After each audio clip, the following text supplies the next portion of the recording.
In this environmental and resource economics video, I'll be talking about market dynamics, the interaction of the supply and demand curves. So let's get right into it.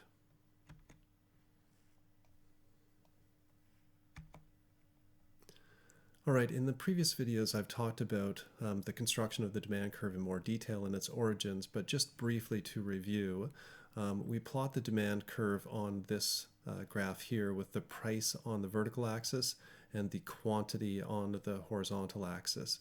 So think about the demand curve as a series of points. It's really a collection of different points of quantities of a product or a service that would be purchased at a particular price.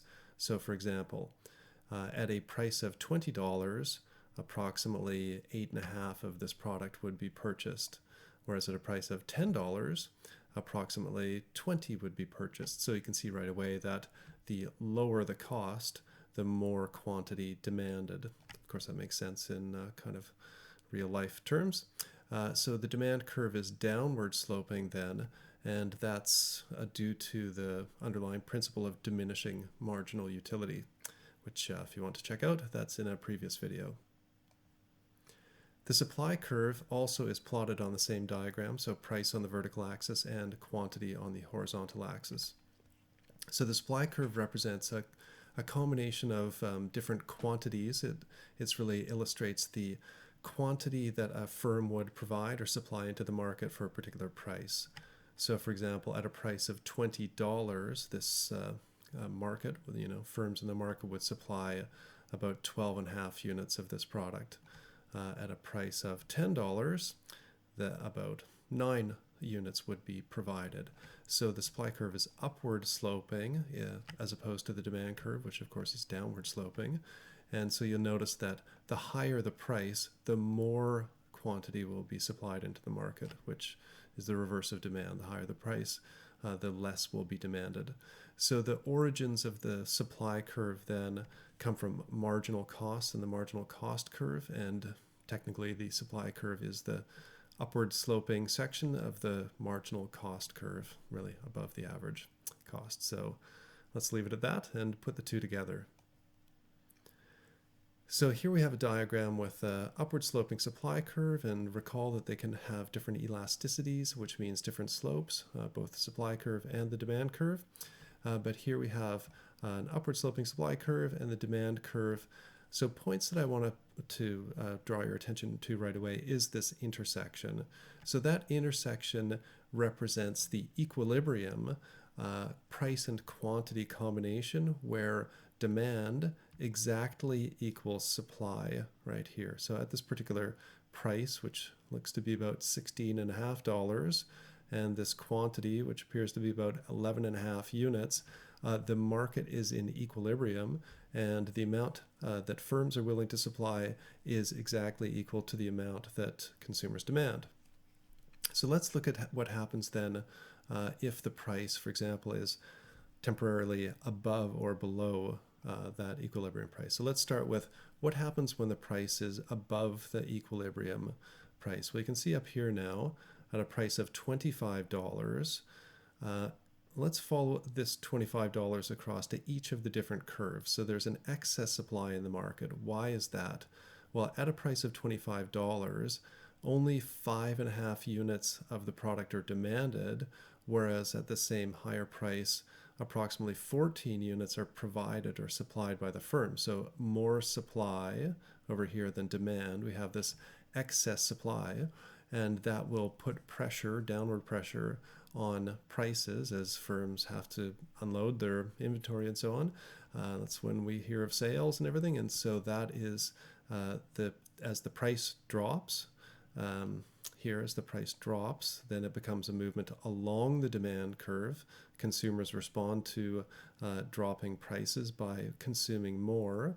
So that would lead to an increase in demand in this direction. But you may also recall that as the price drops, people on the supply side want to provide less and less of the product because they can't cover as many marginal costs. So that is a situation then, as the price drops, the market moves back into equilibrium. So what happens in the reverse situation when you have a price here, like this $10, that is below the equilibrium price? So here you can see that at a price of $10, only approximately 9 units of this product will be supplied into the market, but about 20 are being demanded. So there's excess demand and a shortage of the product in the market. So just the reverse happens then of last time. When there's a lot of demand and not very much supply, you might think of your favorite concert when you had a hard time getting tickets and immediately they went up on eBay and the prices, doubled and tripled and so on. That's an example of limited supply and excess demand. So what happens when there's a shortage in the market is that consumers essentially are bidding up the price. As the price goes up, so you think of this then, as the price increases, how do consumers respond? Well, many drop out of the market. They're willing to not pay the higher price and the quantity decreases. So increase in price is a movement along the demand curve in terms of response. And as the price increases, equally suppliers are motivated to provide more into the market. So the quantity supplied here increases along the curve, and we get back to that equilibrium point there. So just before I move on then, I wanted to point out a different concept, and that of consumer surplus and producer surplus, which you're likely to run into. So let's look at this demand and supply curve again at this point of equilibrium here, and we'll look at this particular price, which seems to be about $16.50. So we'll consider that the equilibrium price that's clearing the market, where supply exactly equals demand. So what is this consumer surplus? Now you may recall from one of my earlier videos or your own personal knowledge that the demand curve is based on the marginal willingness to pay. Comes from utility and how much consumers get in terms of enjoyment and satisfaction from consuming different goods. And we know that when a good is really scarce and people don't have very much of it, they get a lot of utility from consuming initially, and then that decreases over time. That's that idea of diminishing marginal utility. And if we had to pay in an auction for everything that we purchased, the maximum we would be willing to pay, we would end up paying to begin with, something fairly high, maybe $33 for the first unit, and then dropping down to $30 for the next unit, and then coming down to $27 and so on. That would be a situation where we had to pay exactly how much we were getting in terms of the utility from each particular unit of consumption. But it doesn't really work like that in practice. We can go to the store and the price is set, and typically we can buy as much as we want of a particular product at that price. So here, for example, at a price of $16-ish, we can purchase as much as we want. And in fact, with regards to demand, we would, on this demand curve, consume up to here about 10 units. But then there's a difference between what we would have been willing to pay and what we ended up paying, and that is the consumer surplus. It's this net benefit that consumers get from a purchase that's equal to the maximum willingness to pay minus the actual price that they paid. Now, on the producer side, on the supply side, then we have something similar. So here is effectively the marginal cost curve, the supply curve. And so that is the cost of each unit that the firm has to incur to produce the next unit. And so anything above that they sell this for then becomes profit effectively. So at a price of $16 here, their costs are much lower, only around $5. So for that particular unit, they're making profit on it. And then you can see as we go this way. So this producer surplus represents the net benefits on the supply side from a sale, and it equals the selling price minus the production costs. So just a couple of key concepts there: consumer surplus and producer surplus. Okay, now I'd like to talk about what occurs when there's a shift in either the demand or the supply curve. And I'm going to start with the demand curve. So here's a market. It's in equilibrium at this point A here at a price of about $16-ish and a quantity of around 11.5. So that original equilibrium at A. Now let's imagine, and I've got just this subscript here, D1 for demand curve 1. Now what happens then if the demand curve shifts out in this direction? I would call that a rightward shift, which is to say at any price like this, there is now more quantity demanded. Well, we can see now that essentially the market's no longer in equilibrium. At this old price of $16, this was the original demand. This demand is now out here. So there's effectively a shortage in the market or excess demand that's occurred now because for that particular price, the supply is still down at this point. So when that happens then, as before, when the market price is temporarily out of equilibrium, what will happen now with this shortage is the price will be bid up. There'll be upward pressure on the price. As the price rises, people will demand less of the product. That's a movement along this curve. And as the price rises, more costs can be covered by producers, and so they will supply more into the market and will reach a new equilibrium here at B. So let's just look in terms of general principles then about what happens when the demand curve shifts and the supply curve stays the same. So if the demand curve shifts to the right, like this, we can be certain of something. In fact, we can be certain of two things. If the demand curve shifts to the right, we can be certain that in the new equilibrium, that is at B here, will be at a higher price and an increased quantity, right? The quantity will rise in terms of demand consumed and produced, and also the price will rise. Let's look at what happens when the demand curve shifts to the left. So when the demand curve shifts to the left, we can see that for sure price will fall and quantity consumed will fall as well. So just a brief recall about why does the demand curve shift. The demand curve shifts due to changes in consumer tastes and preferences. It could change due to changes in the number of consumers in the market. It could change due to anticipation of different factors in the market and so on. So there's different reasons for the demand curve to shift, and I've covered those in a previous video. So what about shifts in supply then? So shifts in the supply typically happen due to changes in technologies, changes in the number of suppliers in the overall market, changes to the price of complements and substitutes and so on. So let's have a look at this then. So right now in this example here, I have a supply curve and a demand curve. The market's in equilibrium. In this example at $20 and a quantity of approximately 8.5 units. What happens now if the supply curve shifts out in this direction? And what that's really saying is that for any particular price, a larger amount will be supplied, or for any particular quantity, it can be supplied at a lower price. So when that happens then, you can see here at a price of $20, there's now excess supply in the market. So supply is effectively here at $20, but demand is still back at this point. So what happens then under a situation of excess supply is that the downward pressure has been put on the price, and as the price goes down, suppliers are willing to provide less of it into the market, and consumers want more of it, and we reach a new equilibrium at B.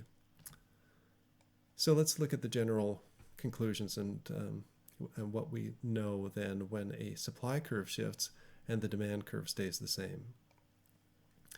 So a rightward shift then in the supply curve, we can always be certain that the price will fall and the quantity, equilibrium quantity consumed will increase.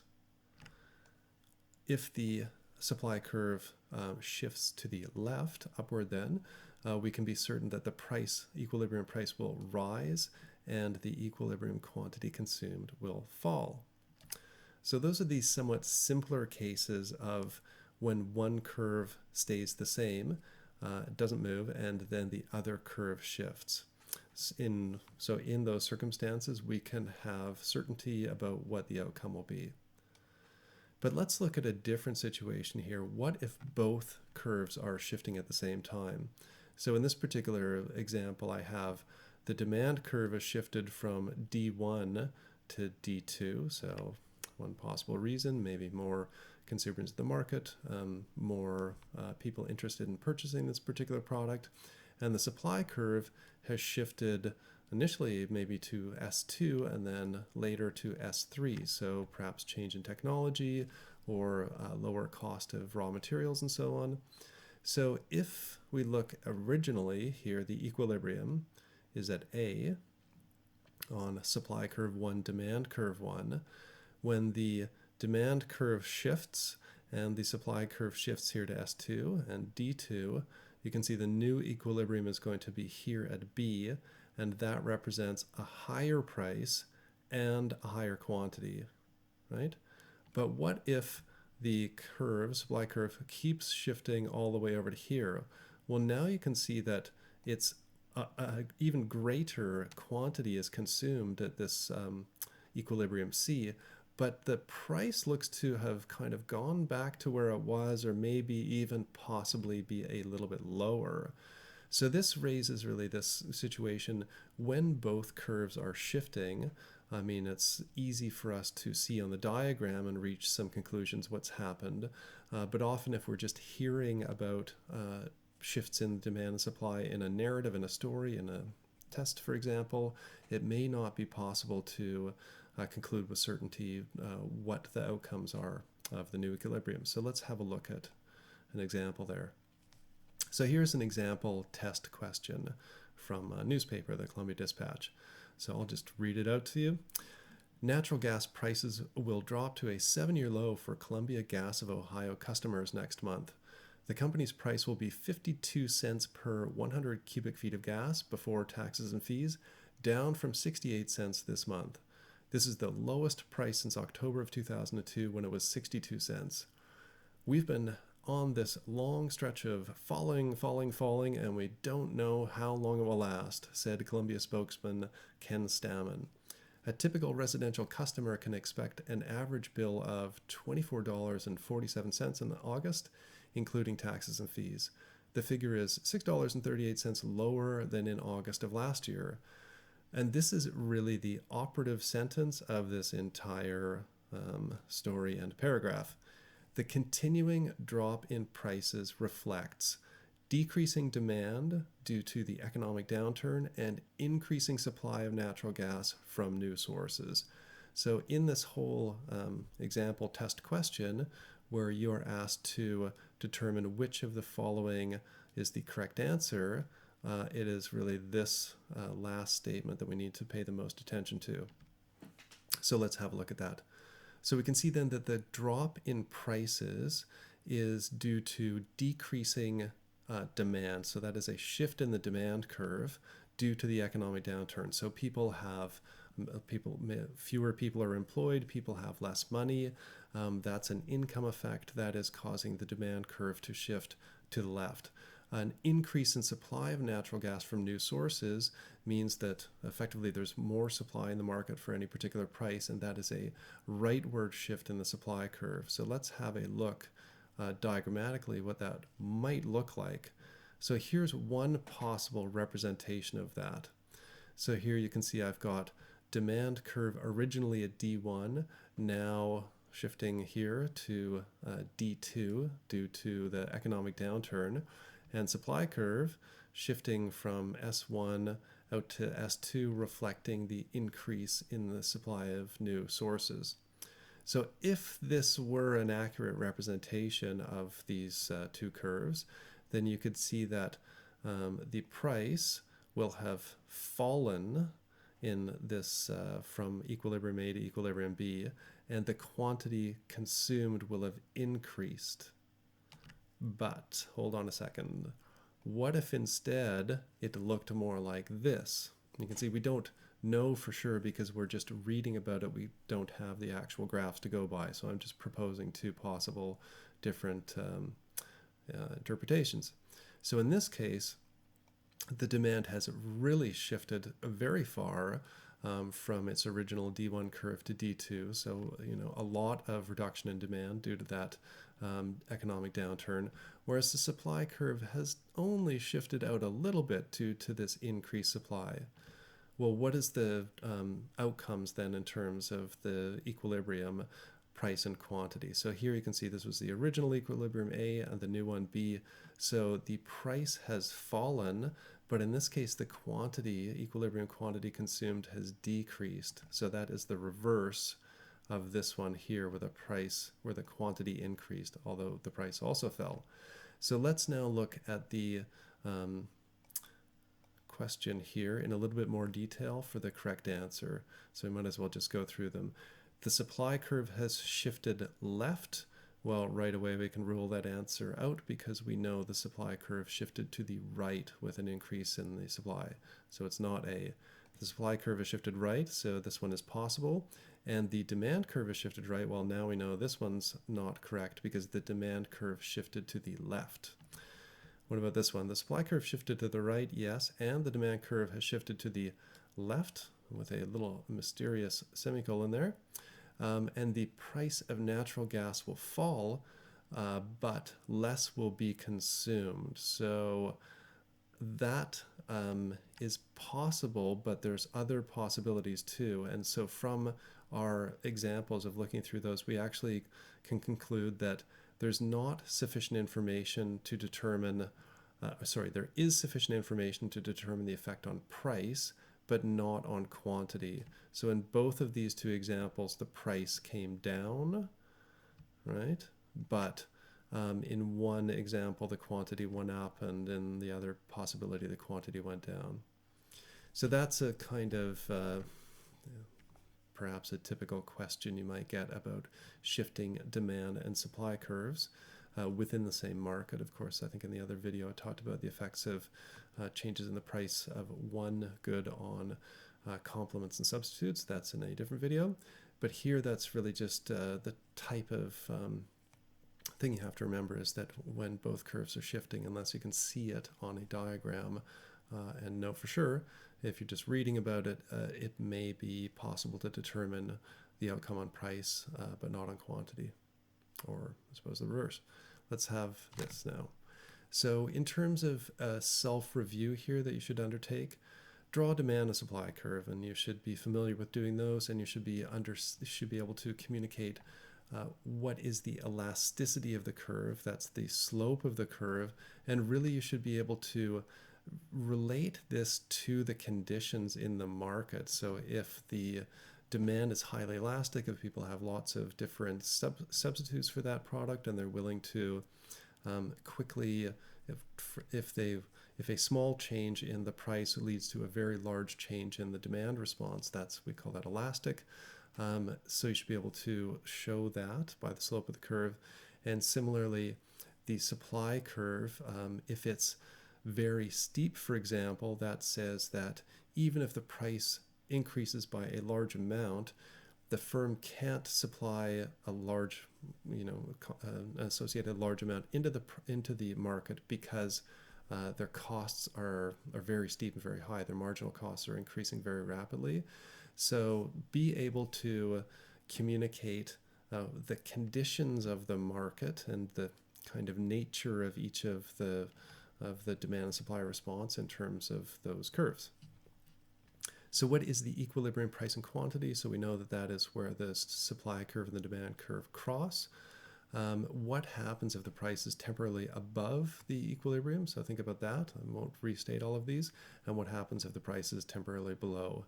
And then go through that process of holding one of the curves steady and then changing the other curve.